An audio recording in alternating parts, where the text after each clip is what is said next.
Mobster Chronicles breaking news.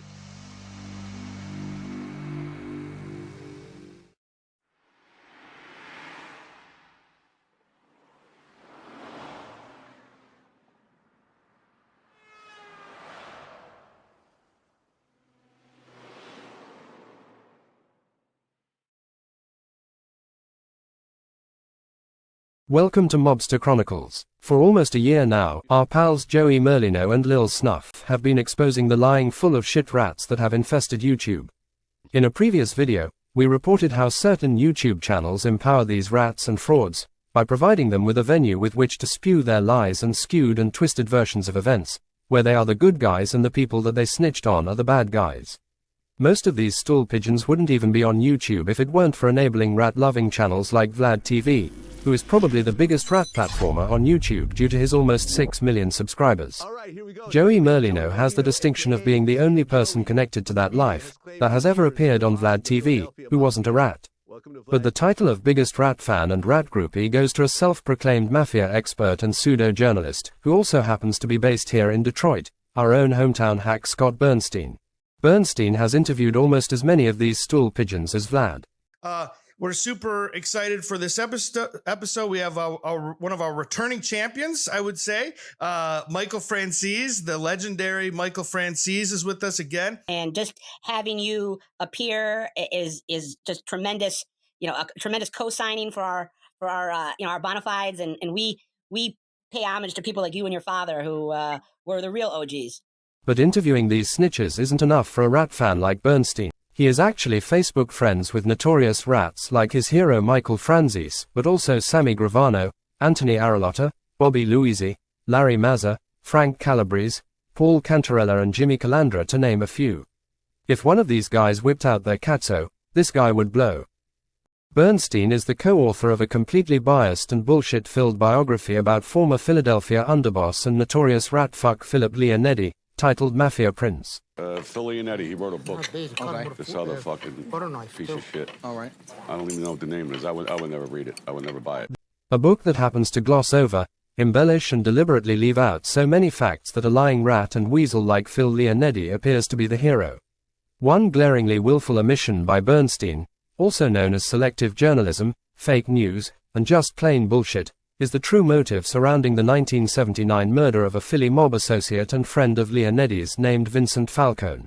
I picked the bottle up, a scotch bottle, start drinking it to try and break the little bit of tension that was there. And I said, Vince, come on, get some ice. It's in the refrigerator. Come on, let's make some drinks. He came in, he went to the refrigerator and opened the freezer, and that's when I shot him. How many times you shoot him? I shot him once in the back of the head, and after he fell down, my uncle listened to his heart. And he said to shoot him again in the heart. And I shot him again in the heart. Do you not feel any sort of... What do you feel? I feel nothing. I don't feel nothing. I feel cold. The part that Bernstein deliberately left out is that Leonetti actually shot Falcone in the back of the head so he could court and then marry Falcone's girlfriend. The girlfriend of the man who was your close friend whom you murdered, have I got it so far? Yes. Is now your wife? Yes. You must understand, looking at it from the outside, it seems a little strange. It does seem strange, but it wasn't until 2 years later that we really start dating. I mean, it wasn't, like, in other words, it might look like I killed him to go out with her. I mean, there was really not even an association. I would think just the fact that you killed him might slow things down a little bit. Just that I killed him? Well, yeah.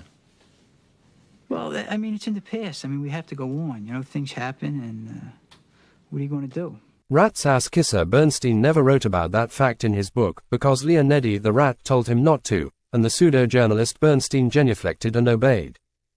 They all got the same story. Yeah. Philip was never in jail. He got lucky. He always got out on bail. He beat every case. So he was Crazy Phil. He loved that name. They wrote about him every day. Crazy Phil Leonetti. He loved it. He gets locked up, beats the case. He beat every case. If he would have beat the last case, he'd still be here. He'd still be Crazy Phil. Then he went to jail.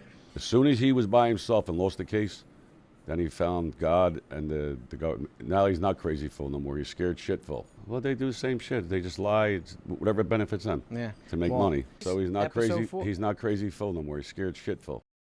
Bernstein thinks he's the foremost mafia expert in the US, but he's a joke and a clown, whose reporting is suspect because he has a propensity for making things up and getting shit wrong, all the time, even when warned that he has bad info.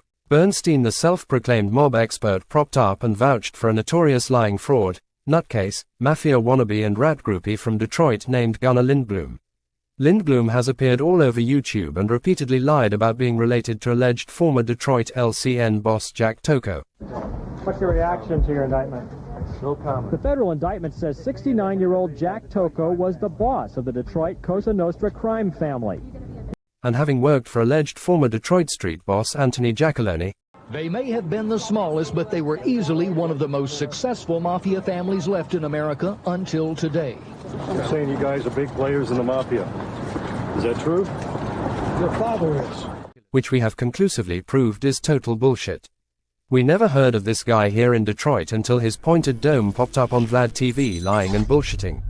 Bernstein lied about this clown's validity for almost 4 years, and actually gave him his start by posting his fake autobiographical series of short stories called the Lindblom Chronicles. I posted some of his fiction writings on my website, and when I posted it, I said this is coming from a former Detroit mob associate.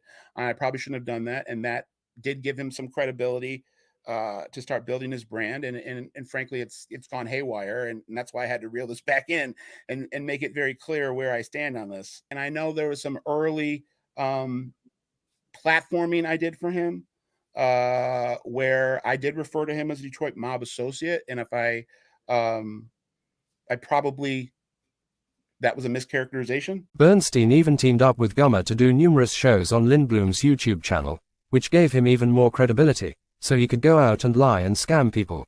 As soon as we exposed Lindblom as the lying fraud and scumbag that he is, Bernstein came out feigning ignorance and making excuses and backpedaling and whitewashing his long-time backing of Lindblom.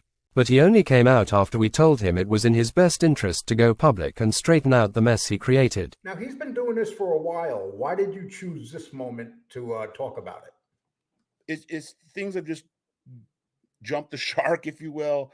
What I will co-sign about Gunnar and what I said from the start, any co-signing of Gunnar or endorsing of Gunnar was as a criminal. It was not as a mobster. None of my reporting or my research has ever connected Gunnar Lindblom to any mob activity in Detroit related to Tony Giacalone or Jack Tocco or Tony Zerilli. But that's not what Bernstein said on Jeff Nadeau's show 8 months earlier.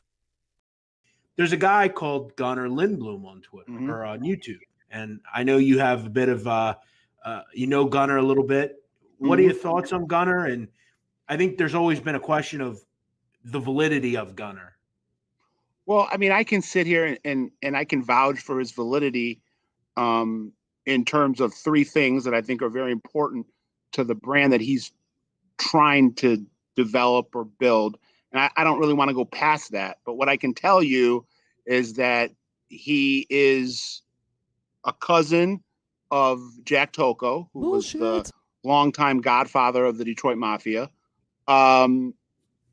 Gunnar's grandpa was first cousins with Jack Tocco. Bullshit. So he does have a semi-close family relationship to the Toccos of the Tocco crime family. Bullshit. He was on the low rung of guys that were in their, at that time, in their 20s, that were the sons and grandsons and grandnephews of all the OGs. Bullshit. I don't really want to go beyond that, but I can say all that is all true. Bernstein is completely full of shit and a liar with zero credibility. How did the Toccos right now, the family that he's saying he was part of, are they like kind of upset at him for? Yes, the Toccos and the Giacalones are very, very upset with Gunnar's behavior and him co-opting their name for his brand and, telling stories that they believe are totally false. And he's doing it he's doing it without their permission. And it's upsetting a lot of people, and I get a lot of the blowback. These people put up a video that proves that if there is any relationship between the Tocos that Gunner belongs to and the mob Tocos, it's a very, very, very, very distant relation. I mean, the video is saying that there's no relationship. I'm saying if there is any relationship in terms of cousins, it's incredibly distant. So are you saying that the Tocco family they have something to do with putting this video up? Yes, I'm saying that's another thing I want to correct, that and I've expressed this to Gunner and he doesn't want to believe it, or this is not coming from a bunch of mob dweebs or mob dorks, as he likes to call them, in their basement. You know, this particular iteration of people attacking Gunner's credibility is coming from the Tocos and the Jackalonis. Bernstein has also been flapping his gums non-stop about certain people in Buffalo, New York. Every time he reports on Buffalo strip club owner Peter Gerace and his current legal troubles, Bernstein can't resist dragging his uncle, the alleged boss of the Buffalo mob Joseph Todaro, and the Todaro family's legitimate business interests, into his fake news stories. Case, but for the Peter Gerace Jr. part of the case, the nephew of reputed Buffalo Mafia godfather Joe Pizza Todaro. For the record, nobody calls Joe Todaro Joe Pizza, and neither he, nor any of his family have had any interactions with an ostracized Pete Gerace for more than a decade. So it's really a disgraceful move for Scott Burnstein to put Joe Todaro on blast, just to get views on his shitty channel and grub for money. These are just a few examples of how these rat-loving gossip columnists masquerading as journalists sensationalize events, push false narratives, peddle conspiracy theories, hearsay and innuendos, and just plain make shit up, delivering the true definition of fake news. Bernstein is a dry snitch who either doesn't comprehend or doesn't give a shit that this is real life involving real people and has real consequences. It's not some fictional mob TV show or movie. It's very easy for people like Scott Bernstein to sit there in his little home studio and sensationalize events and spread nonsense and bullshit on YouTube when it's not his life, or family or business being blabbed about in public.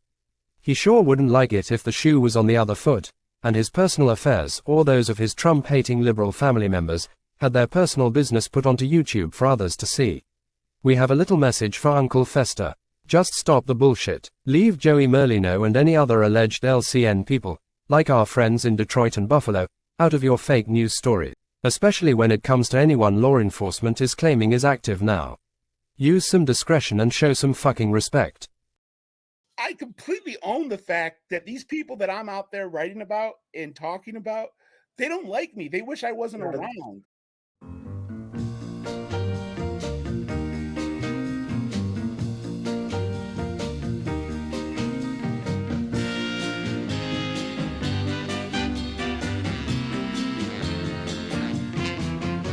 You talk too much, you worry me to death. You talk too much, you even worry my pet. You just talk too much. You talk about people that you don't know. You talk about people wherever you go. Please subscribe to Joey and Lil Snuff's YouTube channel and help in the fight to combat the rat infestation here on YouTube. And please subscribe to Mobster Chronicles for more content like this. Thanks for watching.